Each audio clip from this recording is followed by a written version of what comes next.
Let us do Prarthana and start the session. Om Guru Brahma, Guru Vishnu, Guru Devo, Maheshwara, Guru Sakshat, Parabrahma, Tasmai, Sri Gurave Namah. Om Annado Sri Jagannatha, Madguru, Sri Jagadguru, Mamatma, Sarva Bhutatma, Tasmai, Sri Gurave Namah. Om Akhanda Mandalakaram, Vyaptam Yena Characharam, Tatpadam Darshitam Yena Tasmai, Sri Gurave Namah.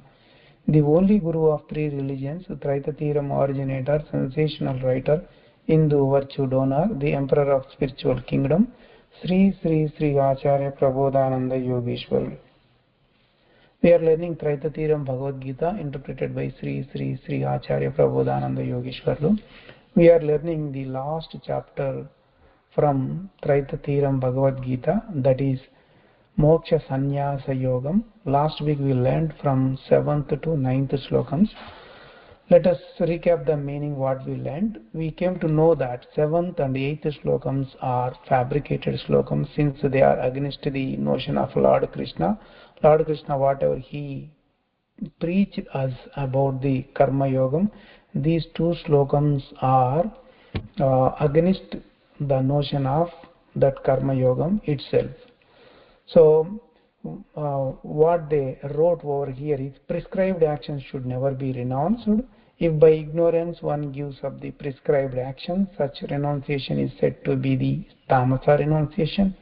Giving up the prescribed actions as it is troublesome or it gives pain to the body is said rajasic renunciation. So this is not part of the Bhagavad Gita itself. So we kept these two slokams and its meaning. So we got the elaborated explanation about these two slokams, how they are against the notion of Lord Krishna in Bhagavad Gita itself. So after that, from 9th slokam onwards, Bhagavad Gita again started. So in 9th slokam, what we came to know that we came to know about the Sattvika Tyagam, renunciation of Sattvika, Sattvika renunciation. Karma prescribes the actions. While doing actions without having attachment and not having attention to the results is said as Sattvika renunciation, Sattvika Tyagam. So this is what about the 9th slokam. Let us move on to 10th slokam onwards today. Let us see what is 10th slokam over here. Nadveshtya kushalam karma kushale nanusajjate tyagi sattva samavishto medhavi chinna samshaya. So one who has sattvic renunciation is said as intelligent and has wisdom for clearing doubts, and has fire for destroying the karmas that are occurred in the actions. He doesn't interest in the works that give happiness and doesn't dislike the works that give either distress or unhappiness. Here, this slokam is talking about karma yogam itself. So, the person who knows the wisdom, he knows that there is a prarabdha karma, that is initiative karma. Initiative karma will be initiated when we take the new birth itself. From there until the death, all the actions which happen according to the karma, that karma is called the prarabdha karma or initiative karma. So in the initiative karma or in the prarabdha karma, if there is a good, if there is a bad, so if it is a good karma, you will get happiness. If there is a bad karma, you will get distress or unhappiness. So all the activities will be done through the body itself. So based on the karma, what you got, punyam or papam, based on that, activities will be happening from the body itself. So the knower of the wisdom, what he does, he will think that the liking or disliking is not related to the karma. So if he likes, if the karma is different, he can't do anything. If he dislikes, karma is something else, he can't do anything. So there is no relation with the liking and disliking. So the Gnani will come to know that if he likes, if he doesn't like, karma will definitely happen. Whatever is there in the prarabdha karma, that will definitely is going to happen, that he will come to know. So that Gnani will have fire in his head.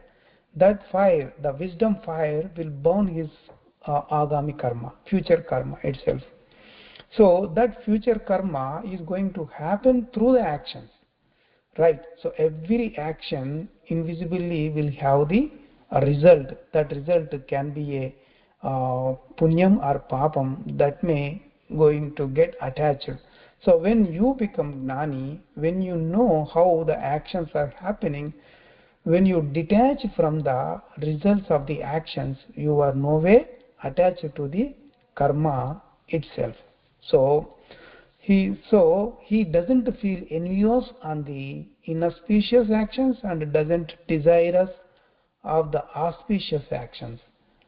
So he is said to be a great gnani and yogi. This is what about the 10th slokam. Let us move on to the 11th slokam, what it is over here. So in the 11th slokam, what he is saying here, Nahi deha bhruta shakyam tyaktum karmanyasheshata yastu karma phalatyagi satyagi iti abhidiyate. This is talking about karma yogam, this 11th slokam also. It is impossible for an embodied living thing to give up all activities. Therefore, one who renounces the fruits of actions is one who has renounced. So, here he is talking about karma yogam itself and tyagam itself, renunciation itself. And he is saying that. So, you take any living thing which has embodied, he can't escape from the prescribed actions. Those prescribed actions are coming from the prarabdha karma, that is initiative karma. So the prescribed karma should be done in the form of actions. The prescribed karma, when it comes into force, then it will be appearing in the actions.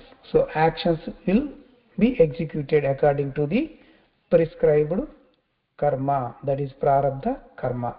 So so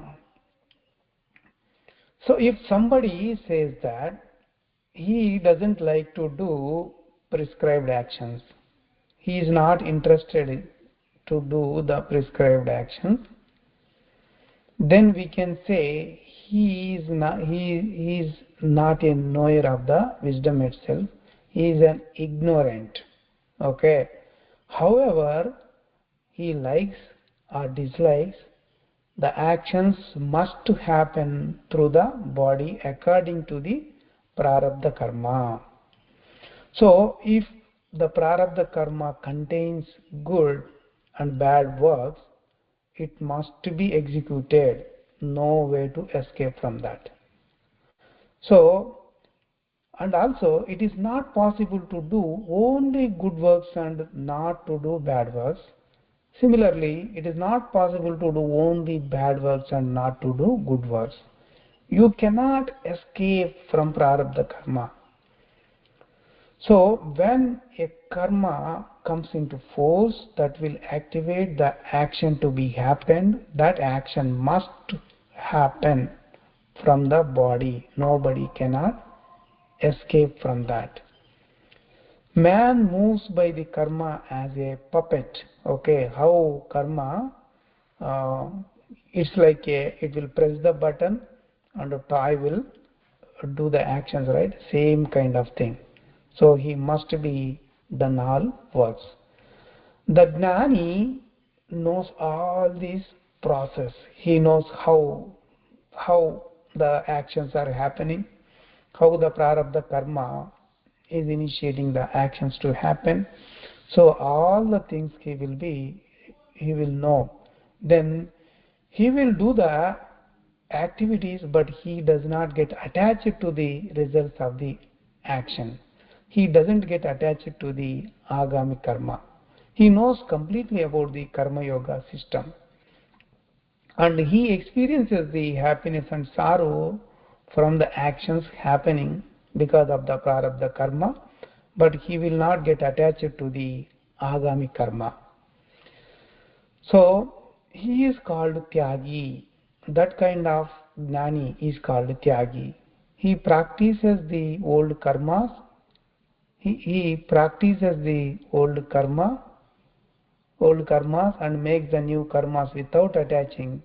He said as karma yogi. This is what about the um, Tyagi, karma yogi. He said in the 11th slokam. Let us move on to the 12th slokam. Let us see what it is. अनिष्टमिष्टं मिश्रं च त्रिविधं कर्मणः फलं भवत्यत्यागिनां प्रेत्य न तु सन्यासिनां क्वचित्. One who has renounced is getting three kinds of